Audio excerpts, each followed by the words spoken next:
Pero nung bumalik ka, parang walang nangyari. Ikaw pa rin ang magaling. Pero okay lang yun, dahil desisyon ko naman na umalis sa tindahan na yun eh.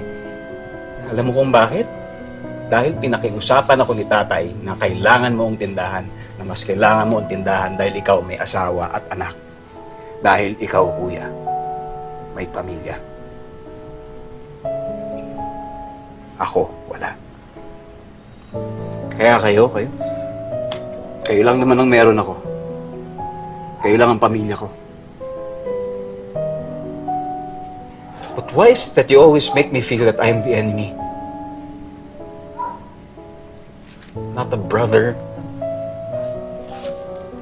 not family.